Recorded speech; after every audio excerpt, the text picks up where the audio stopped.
National youth party ने यहां south west district के डीएम ऑफिस में एक लिस्ट पर आरोप लगाकर यहां लिखित शिकायत दी है कि जो छठ महापर्व मनाया जा रहा है वो जो लिस्ट जारी हुई है डीएम ऑफिस से 226 की, उनमें कुछ ऐसे नाम हैं जो बिना छठ पर्व मनाए ही भुगतान सरकार से ले लेते हैं।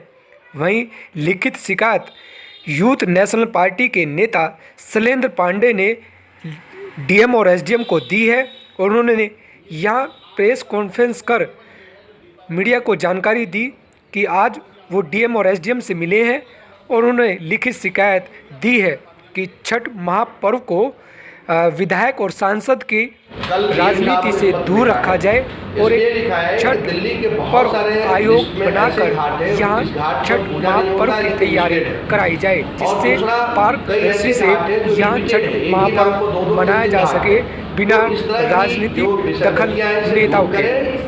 और ये लिखित शिकायत दी है कि पिछला भुगतान भी काफ़ी लेट मिला है और कुछ को भुगतान मिला है जो छठ पर्व नहीं मनाया फिर भी सरकार से फंड ले चुके हैं। ऐसी शिकायतें उन्होंने डीएम और एसडीएम को दी है और जो इस बार लिस्ट बनी है उसमें भी कहीं ना कहीं लिस्ट में ऐसे नाम सामने आते हैं। क्या कहना चाहेंगे, आज आपने दिवाली मिलन पे क्या कहना चाहेंगे?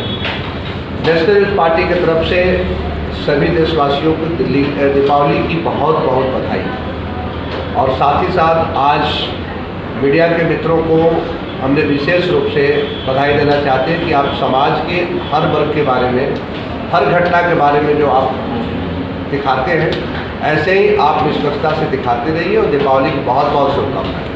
शैलेंद्र जी, डीएम ऑफिस में जो मीट हुआ छठ के संदर्भ में, उसमें क्या कुछ विषय रहा, क्या कुछ चीज़ें निकल के आई, आपके द्वारा क्या डिमांड की गई? साउथ वेस्ट डिस्ट्रिक्ट, दिल्ली के साउथ वेस्ट डिस्ट्रिक्ट के डीएम साहब के यहाँ बैठक था। आज से 3 दिन पहले प्रवेश वर्मा जी ने बैठक लिया था और आज एसडीएम और चेयरपर्सन नरेश बाल्यान जी की तरफ से मीटिंग रखी गई थी, जिसमें सभी विधायकों को बुलाया था और समिति के कुछ लोगों को बुलाया था। उसमें विशेष रूप से यही रहा कि व्यवस्था ठीक कैसे हो। तो उसमें इनके तरफ से एक बयान आया कि जो टेंट का ठेका लिया है वो विधायक ऑफिस जाएंगे और वहाँ पर बुलाएंगे लोगों को। तो उसका मैंने विरोध किया कि ये कार्यक्रम जो है छठ का वो राजनीति से प्रेरित नहीं होना चाहिए। इसमें सभी पार्टी के लोग रहते हैं जो अपने अपने छठ घाट की व्यवस्था करते हैं। तो विधायक कार्यालय न जाकर अगर सरकार को ठीक प्रकार से छठ की व्यवस्था देनी है तो छठ आयोग का निर्माण करें और सभी डायरेक्ट समितियों को अपने साथ जोड़ें और उनको जो भी व्यवस्था आप दे रहे हैं उस व्यवस्था को दें। पूजा के माध्यम से जो आवंटन होता है समितियों को, उसमें भी कुछ गड़बड़ी की शिकायत आपने की थी पत्र के माध्यम से। हमने कल डीएम साहब को एक पत्र लिखा है। इसलिए लिखा है कि दिल्ली के बहुत सारे लिस्ट में ऐसे घाट हैं, इस घाट पर पूजा नहीं होता है लेकिन लिस्टेड है। और दूसरा, कई ऐसे घाट हैं जो रिपीटेड है, एक ही नाम को 2-2, 3-3 घाट है। तो इस तरह की जो विसंगतियां हैं इसे दूर करें और फिजिकली अपने अपने क्षेत्र में अपने स्टाफ को भेजकर चेक कराएं, क्योंकि इससे भ्रष्टाचार खत्म हो और एक्चुअल लोगों के पास सारी सुविधाएं, चाहे आर्थिक सुविधाएं हो चाहे प्रशासनिक सुविधाएं हो, सारी उन्हें मिल सके। इस बात का हमने विशेष रूप से इस पत्र में दर्शाया है और साथ साथ ये भी मांग किया है कि कोई भी एमएलए ये दबाव न डाले समितियों पर कि हमारे फोटो लगाओगे तभी तुम्हें फंड मुहैया होगा।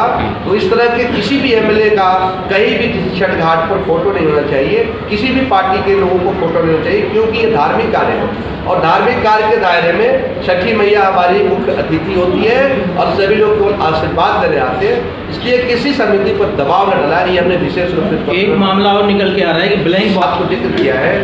छठ टेंट वाले क्या करते हैं, पूरी दिल्ली का ठेका ले लेते हैं या एरिया वाइज ठेका ले लेते हैं। ये क्या करते हैं कि समिति के पास टेंट को लगाते नहीं, इनके पास व्यवस्था नहीं होती है, तो ये कहते हैं कि आप टेंट लगा लो और मेरे से पैसा ले लो। जब समिति वाले कहते हैं कि मेरा 1 लाख रुपए का टेंट लगा, तो कहते नहीं जी, आप एक काम करो, आप अपने लेटर पैड लाओ, नीचे साइन करके दे दो, हम अपने आप वाउचर बना लेंगे और ये 25,000 30,000 पकड़ो और जाओ। अगर वो विरोध करता है तो कहता है कहीं भी जाओ, जिससे ज़्यादा हम आपको फंड नहीं देंगे। और बाद में स्कैम है दिल्ली का, ये पूरे दिल्ली का स्कैम है, कई बार इस बात को हमने उठाया है और वो अपने मन मर्जी से टेंट माफिया और विधायक की मिली भगत से ये फंड का कुछ और दुरुपयोग होता है। भ्रष्टाचार हो रहा है इसका मतलब कहीं कहीं। बिल्कुल स्कैम है जी, भ्रष्टाचार, बहुत बड़ा भ्रष्टाचार है छठ के नाम पे। पिछले साल जहाँ तक मेरा मानना है कि अगर मान लो मेरे घाट पर 50,000 रुपये का छठ के घाट का उसने टेंट लगाया, क्योंकि दिल्ली सरकार की तरफ से आप पढ़ेंगे उसकी नोटिस को, उसको जो रिक्वायरमेंट है छठ घाट के लिए, उसमें पैसा देने का प्रावधान नहीं है। उसमें है कि हम आपको व्यवस्था देंगे, लेकिन व्यवस्था के नाम पर इस तरह का जो कालाबाजारी हो रहा है कि लेटर पैड ले लिया जाता है। वहाँ मान लो 2000 कुर्सी की जरूरत नहीं थी, 500 कुर्सी लगी, आप 2000 कुर्सी लिख रहे हो। टेंट 100 फीट लगाकर 500 फीट लग रहे हैं, तो इसलिए हो सकता है कि सरकार ने इस पैसा को उनको रोका होगा। लेकिन ये सरकार पहले क्यों नहीं जागती इस बात पर? ऐसे लोगों को टेंट को क्यों ठेका देती जिनके पास साधन ही नहीं है? तो मेरा मांग है कि जो भी व्यवस्था सरकार दे रही है वो डायरेक्ट समिति तक पहुँचे, ना कि बीच में टेंट माफिया और विधायक का मीडिएटर हो। ये मेरी बात है। शैलेंद्र जी, 226 साउथ वेस्ट में समिति के नाम लिस्ट आई थी, उसमें क्या लगता है 226 रजिस्टर्ड हैं? सर ऐसा है, आज आपने लिखित शिकायत किस चीज़ की दी है फिर? 266 साउथ वेस्ट में लिस्ट में दिखा रहा है, लेकिन आज एक विधायक ने कहा कि हमारे एरिया का 30-40 घाटों का लिस्ट में नाम ही नहीं है।